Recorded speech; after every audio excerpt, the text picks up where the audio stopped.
Olá, estudante! Como você está? Tem tomado todos os cuidados para continuar se mantendo saudável, como, por exemplo, usado máscara, evitado aglomerações e passado álcool em gel? Espero que sim! E em relação às atividades escolares, está conseguindo acompanhá-las? Realizá-las? Tomara! Sou o professor Léo Machado e antes de começar a nossa aula de hoje, vou me autodescrever. Sou preto, de pele parda, olhos castanhos, cabelo preto, mais curtinho na lateral e arrepiado para cima. Tenho uma barba no estilo cavanhaque. Estou utilizando uma camisa amarela e calça jeans. Estou sentado em uma cadeira gamer. No meu fundo, uma televisão compondo o cenário e do meu lado, um computador. Esse sou eu e vamos à aula de hoje. Vamos começar a aula de hoje com uma contação muito legal. Se liga aí! Contação Mulheres Negras Inspiradoras. Multirio. Texto Fernanda Fernandes. Se ser mulher já é difícil, imagine ter que provar ainda mais o seu valor por conta da cor da pele. A boa notícia é que existem diversas mulheres negras inspiradoras que vêm mudando essa realidade. A luta travada por cada uma delas, em diferentes cenários, abriu e continua abrindo espaço para que as novas gerações sejam cada vez mais ouvidas e respeitadas. Não se trata apenas da busca por igualdade de gênero, mas também por equidade racial. E com isso, a batalha travada por mulheres negras se torna ainda mais intensa e desafiadora. Conheça agora algumas dessas mulheres negras que tiveram coragem de enfrentar dificuldades, problemas, barreiras e preconceitos e que hoje são exemplos para muitas outras. Virgínia Bicudo, pioneira na psicanálise. Virgínia Leone Bicudo, mulher negra, foi uma das figuras mais importantes na disseminação da psicanálise no Brasil e no debate de estudos raciais nesse campo. Foi a primeira não médica a se tornar psicanalista no país e também um dos primeiros nomes a falar sobre o campo clínico na psique infantil. Filha de uma imigrante italiana com descendente de escravos, com uma vida marcada pelo racismo, ela buscou na ciência um local para debater os preconceitos que enfrentou. Ela morreu em 2003, aos 92 anos, em São Paulo. Dona Ivone Lara, a dama do samba. Dona Ivone Lara foi uma compositora, cantora e instrumentista. Nasceu no início dos anos 1920, em Botafogo, no Rio de Janeiro.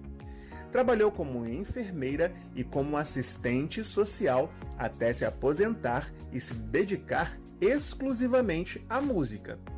Pioneira, gravou 15 álbuns, compôs inúmeras canções e ficou conhecida como a Dama do Samba. Dona Ivone foi a primeira mulher a integrar a ala de compositores da Império Serrano, assinando um samba enredo comumente listado entre os melhores de todos os tempos, os 5 bailes da história do Rio, 1965. Maria Firmina Reis, primeira romancista. Maria Firmina dos Reis foi uma escritora negra considerada a primeira romancista brasileira.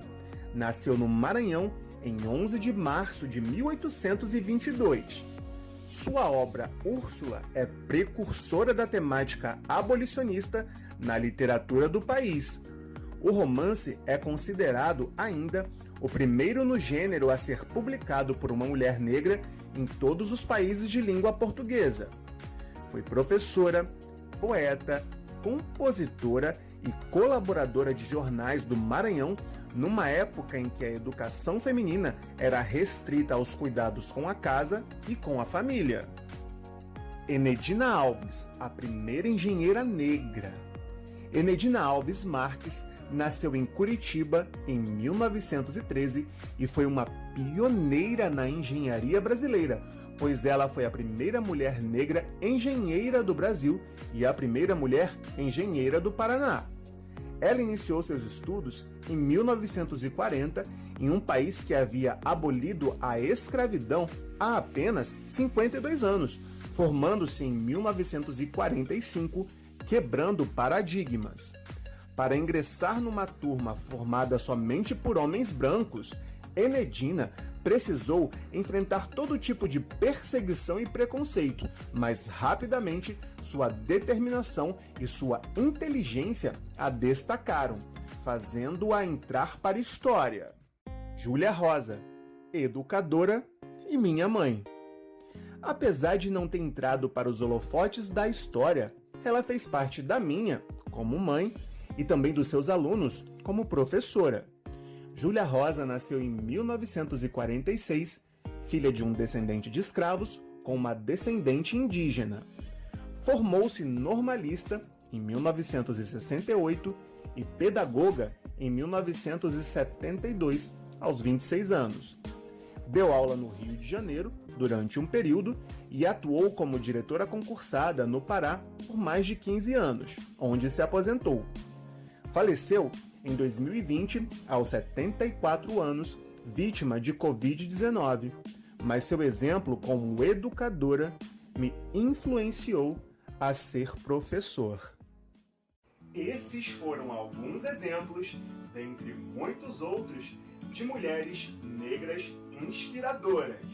E confesso que falar da minha mãe foi um pouco pessoal e emotivo, mas foi uma forma que eu encontrei de homenageá-la. Afinal, ela me inspirou e continua inspirando a me tornar a cada dia um educador cada vez melhor. Eu quero aproveitar o ensejo e enviar a minha solidariedade para todas as famílias que perderam entes queridos para a Covid-19, bem como eu perdi a minha mãe. Que todos possam se sentir abraçados e também que continuem se cuidando.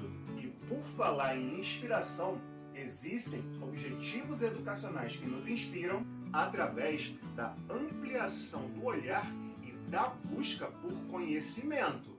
Por exemplo, as leis 10.639/03 e 11.645/08 tornam obrigatórios o ensino da cultura e história afro-brasileira e indígena nas escolas de educação básica. Essa é uma forma de reparação histórica de um Brasil que tem o racismo estrutural impregnado em suas fundações. Você sabia que o Brasil foi o último país a abolir a escravidão no mundo?